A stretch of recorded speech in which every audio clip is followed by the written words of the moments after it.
Every Swiftie has a favorite Taylor Swift song that you kind of can't believe didn't make it as a single. So let's do a roundup of the 5 songs we think Taylor should have dropped as singles. Taylor has a massive catalog of music, and over this last year, she has been cranking out both new albums like Folklore and Evermore, as well as her re-recorded ones alike. So it's easy to say we've got Taylor on repeat all day, every day. Some tracks still make our hearts skip a beat, just like the first time we heard them. And when we re-listen to some songs, they have us scratching our heads and wondering, why wasn't this a single? Starting with I Forgot That You Existed from 2019's Lover. I forgot that you existed. Okay, so Lover had so many hits. It's one of my favorite Taylor albums to date. I mean, You Need to Calm Down, Me, The Man, and of course the title track, Lover. But I Forgot That You Existed is such a solid, catchy song. I mean, the whole concept of not getting revenge on a toxic person who hurt you, but instead just forgetting they even existed, what a powerful, free-spirited way to live. Not to mention it showed a definite evolution from her Reputation era, which was very much about revenge. And with lyrics like, it isn't love, it isn't hate, it's just indifference, I mean, Taylor was clearly in a much happier place in her life. It's a great message to fans, and for a song about someone who hurt you, the beat feels happy and makes you kind of walk with a pep in your step. Not to mention, it's the first song on the Lover album, so clearly Tay knew it was a hit. So with all this evidence I've presented, I think it should have been a single. Up next, I Did Something Bad from Reputation. They say I did something bad, and why's it feel so good?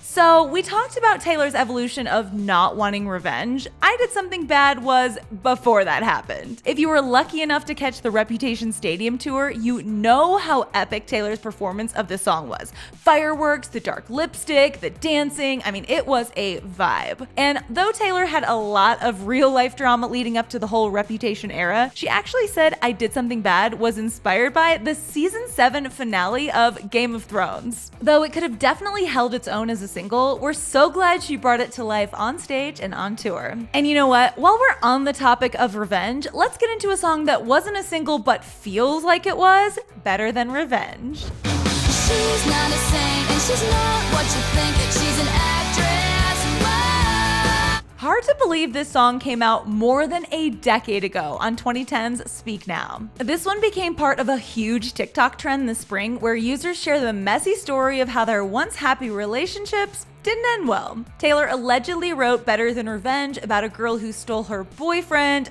Joe Jonas. Taylor was called out for slut shaming with lyrics like, she's better known for what she does on the mattress, and later Taylor admitted she'd gone a little too far, telling The Guardian, I was 18 when I wrote that. That's the age you are when you think someone can actually take your boyfriend. Then you grow up and realize no one can take someone from you if they don't want to leave. Sounds like she got a lot wiser, but damn, it was fun to hear Taylor channel pop punk vibes for this one, and this song will never not be catchy. All right, fast forward to 2014 and Taylor's first official pop album drops, 1989. She had a whopping 7 singles from this one. Shake It Off, Blank Space, Style, Bad Blood, Wildest Dreams, Out of the Woods, New Romantics, plus Welcome to New York if you count promotional singles. But hold up, where's All You Had to Do Is Stay?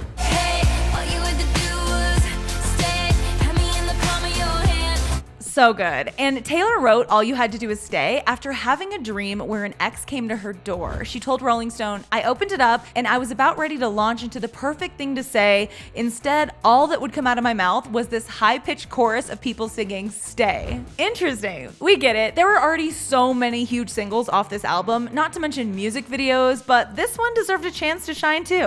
All right, finally, a more recent single from Evermore, Long Story Short. Dropping at the end of 2020, a year many of us can admit was absolutely a bad time. Long Story Short is definitely relatable. I mean, lots of us got knocked down, but luckily this story ends with Taylor finding a happy ending. And as she said, long story short, I survived. Preach, girl. No doubt there are way more singles we could add to this list, but we're gonna stop here for now. The way Taylor's cranking out music these days, I'm sure we'll need a part 2 and 3 and 4 very soon. So if you you need me, I'll be listening to Taylor's complete collection for the rest of forever.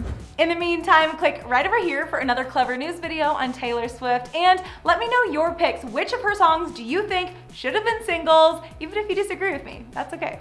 For now, guys, I'm your host, Carly Henderson, and I'll see you soon.